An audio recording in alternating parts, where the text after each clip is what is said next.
ಎಲ್ರಿಗೂ ಕೂಡ ನಮಸ್ಕಾರ. ನೀವು ನೋಡ್ತಾ ಇದ್ರೆ ನಂದಿನಿ ಯೂಟ್ಯೂಬ್ ಚಾನಲ್. ಏನು ಇವತ್ತೊಂದು ಕವನ ವಾಚನ ಮಾಡ್ತೀನಿ ಅಂತ ಅಂದ್ಕೊಂಡಿರ್ಬೋದು. ದಯವಿಟ್ಟು ಇಲ್ಲ, ಇವತ್ತು ಕವನ ವಾಚನ ಮಾಡ್ತಾ ಇದ್ದಿಲ್ಲ. ನನ್ನದೇ ಆದಂತಹ ಕೆಲವು ಭಾವನೆಗಳನ್ನು ನಾನು ನಿಮ್ಮ ಮುಂದೆ ಅನಾವರಣಗೊಳಿಸ್ತಾ ಇದ್ದೀನಿ. ಭಾರವಾದ ಮನಸ್ಸಿಂದ ಈ ಮಾತುಗಳನ್ನು ಹೇಳ್ತಾ ಇದ್ದೀನಿ. ನಿನ್ನೆನೇ ನಾನು ವಿಡಿಯೋ ಮಾಡಬೇಕಾಗಿತ್ತು, ಆದರೆ ಅತಿ ಭಾರವಾದ ಮನಸ್ಥಿತಿ ನಿನ್ನೆ ನನ್ನದಾಗಿತ್ತು. ಯಾಕಪ್ಪ ಅಂದರೆ ಬಹುತೇಕವಾಗಿ ಈ ಭಾವನೆಗಳು ಅಭಿಮಾನದ ಭಾವನೆಗಳು. ಅದು ಯಾರ ಮೇಲೆ ಅಂತಂದ್ರೆ, ನನ್ನ ಈ ಎಲ್ಲ ನುಡಿಗಳ ಮೂಲಕ ಕನ್ನಡ ಪದಗಳಿಗೆ ಮನಸೋಲುವಂತೆ ನಿರೂಪಿಸಿದಂತಹ ನಿರೂಪಕಿ ಅಪರ್ಣಾ ಅವರಿಗೆ ನನ್ನ ನುಡಿಗಳ ಮೂಲಕ ನಮನವನ್ನು ಸಲ್ಲಿಸ್ತಾ ಇದ್ದೀನಿ. ನನ್ನ ಭಾವನೆಗಳನ್ನು ಹಂಚ್ಕೊಳ್ತಾ ಇದ್ದೀನಿ. ಅವರು ವೈಯಕ್ತಿಕವಾಗಿ ನಾನು ಯಾವತ್ತೂ ಕೂಡ ಅವರನ್ನು ಸಂಧಿಸಲಿಲ್ಲ, ಆದರೆ ಅವರ ನಿರೂಪಣಾ ಶೈಲಿಗಳ ಮೂಲಕ ಅವರು ನನ್ನನ್ನು ಬಂಧಿಸಿಬಿಟ್ಟಿದ್ದಾರೆ. ಅವರ ಅಚ್ಚ ಕನ್ನಡದ ಪದಗಳನ್ನು ಸ್ಪಷ್ಟವಾಗಿ ಸುಲಲಿತವಾಗಿ ಉಚ್ಚರಿಸಿ ಕನ್ನಡ ಪದಗಳ ಬಗ್ಗೆ ನನ್ನಲ್ಲಿ ವ್ಯಾಮೋಹವನ್ನು ಹುಟ್ಟಿಸಿದಂಥವರು ಅಪರ್ಣಾ ಅವರು. ಯಾವ ರೀತಿಯಾಗಿ ಅಂದರೆ, ಸರ್ಕಾರಿ ಖಾಸಗಿ ಕಾರ್ಯಕ್ರಮಗಳಲ್ಲಿ ಅವರ ನಿರೂಪಣೆ ಅತ್ಯಂತ ಅದ್ಭುತವಾಗಿ ಕಂಡುಬರುವಂಥದ್ದು. ಅವರು ವಾರ್ತಾ ಓದುವಂತಹ ಶೈಲಿ ನಾನು ಸಣ್ಣವಳಿದ್ದಾಗಲಿಂತರೂ ಕೂಡ ನನ್ನಲ್ಲಿ ಏನೋ ಒಂಥರ ವ್ಯಾಮೋಹವನ್ನು, ಅವರ ಧ್ವನಿ, ಅವರ ಪದಗಳು ನನ್ನನ್ನು ಆವರಿಸ್ಕೊಂಡಿತ್ತು. ಅವರ ಅದ್ಭುತ ಕನ್ನಡ ನುಡಿಗಳು ನನ್ನಷ್ಟೇ ಅಂತಲ್ಲ, ಎಷ್ಟೋ ಜನ ನಿರೂಪಕರಿಗೂ ಕೂಡ ಅವರು ಪ್ರೇರಣೆ ಆಗ್ಯಾರ.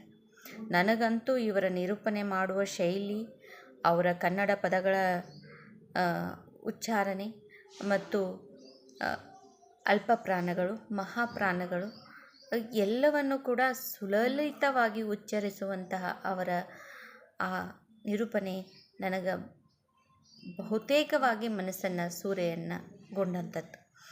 ಅಂತಹ ನಿರೂಪಣೆಯನ್ನು ನೀಡಿದಂಥವರು, ಪ್ರೇರೇಪಣೆಯನ್ನು ನೀಡಿದಂಥವರು ಒಂದು ರೀತಿಯಾಗಿ ಅಂದರೆ, ನಿರೂಪಣೆ ಮತ್ತು ಕನ್ನಡ ಪದಗಳನ್ನು ಯಾವ ರೀತಿಯಾಗಿ, ಕನ್ನಡ ಪದಗಳೊಂದಿಗೆ ನಾವು ಯಾವ ರೀತಿಯಾಗಿ ಬೆರಿಬೇಕು, ಹಾಗೆ ಅವನನ್ನು ಬಳಸಬೇಕು ಅನ್ನೋದನ್ನು ಕೂಡ ಅವರ ಮಾತಿನ ವೈಖರಿಯಿಂದ ನಾವು ತಿಳಿದುಕೊಳ್ಳುವಂಥದ್ದು. ಅವರ ಆ ಅದ್ಭುತ ಧ್ವನಿ, ಸ್ಮಿತ ನಗುವಿನೊಂದಿಗೆ ಆ ಮುಖ, ಅರಳುವ ಕಣ್ಣುಗಳ ಮೂಲಕ ನಿಧಾನವಾಗಿ, ಸ್ಪಷ್ಟವಾಗಿ, ಶಾಂತಚಿತ್ತತೆಯಿಂದ ಸರಳ ಸುಲಲಿತ, ಮನಸ್ಸಿಗೆ ಮುದವನ್ನು ನೀಡುವಂತಹ ಕನ್ನಡ ಪದಗಳನ್ನು ಪ್ರಯೋಗ ಮಾಡುವ ಈ ಕನ್ನಡತಿಗೆ ಶತಕೋಟಿಗಳು ಕೂಡ ನಮನಗಳನ್ನು ಸಲ್ಲಿಸುವಂಥದ್ದು. ನೀವು ದೈಹಿಕವಾಗಿ ಅಪರ್ಣಾ ಅವರು ನಮ್ಮಿಂದ ದೈಹಿಕವಾಗಿ ದೂರವಾದರೂ ಕೂಡ ಅವರ ಧ್ವನಿ, ಅವರ ಸರಳತೆ, ಅವರ ನಿರೂಪಣಾ ಶೈಲಿ ಅವು ಎಲ್ಲವೂ ಕೂಡ ನಾವು ಅಳೆದರೂ ಕೂಡ ಅವು ಅಳೆಯದಂತಹ ನುಡಿಗಳಾಗಿತ್ತು. ಕನ್ನಡದ ಮೇಲೆ ಅವರಿಗಿರುವಂತಹ ಆ ಪ್ರೀತಿ, ಕನ್ನಡಿಗರಿಗೆ ಕನ್ನಡದ ಬಗ್ಗೆ ವ್ಯಾಮೋಹ ಹುಟ್ಟಿಸುವಂತಹದ್ದು, ಹಾಗೆ ಇತರರಿಗೂ ಕೂಡ ಅವರ ಕನ್ನಡ ಪ್ರೀತಿ, ಅಗಾಧವಾದಂತಹ ಪದಪ್ರಯೋಗಗಳು ನಮ್ಮನ್ನು ಕೂಡ ಆವರಿಸಿಕೊಂಡಿದೆ. ನಿರೂಪಣಾ ಒಂದು ವಿಭಾಗಕ್ಕೆ ಬರೋರಿಗೆ ಮೊದಲು ಅನುಕರಣೆ ಅಂತ ಮಾಡೋದು ಬಹುತೇಕವಾಗಿ ಅಪರ್ಣಾ ಅವ್ರನ್ನ ಅಂಥೇಳಿ ಅನಿಸುತ್ತೆ. ಅಂತಹ ಮಾಣಿಕ್ಯವನ್ನು, ಕನ್ನಡದ ಪ್ರಯೋಗ ಮಾಡುವಂತಹ ಆ ಮನಸ್ಸನ್ನು, ಕನ್ನಡದ ಮನಸ್ಸನ್ನು ಕಳ್ಕೊಂಡಿದ್ದೀವಿ.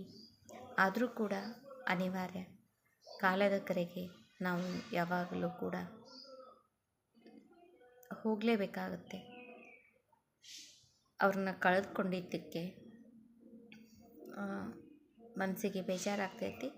ಆದರೂ ಕೂಡ ಅವರ ಆ ನುಡಿಗಳೊಂದಿಗೆ, ಅವರ ಆ ನಿರೂಪಣಾ ಶೈಲಿಯನ್ನು ಇತರರು ಕೂಡ, ನಾನು ಕೂಡ ಅನುಕರಿಸುತ್ತಾ ಆದಷ್ಟು ಕನ್ನಡ ಪ್ರಿಯವಾಗಿ ಬದುಕುವುದರ ಮೂಲಕ ಅವರಿಗೆ ನನ್ನ ನಮನವನ್ನು ಸಲ್ಲಿಸ್ತಾ ಇದ್ದೀನಿ. ಎಲ್ರಿಗೂ ಕೂಡ ಕೇಳಿದಂತಹ ಎಲ್ಲ ಸಹೃದಯ ವೀಕ್ಷಕರಿಗೂ ಕೂಡ ಅನಂತ ಧನ್ಯವಾದಗಳು.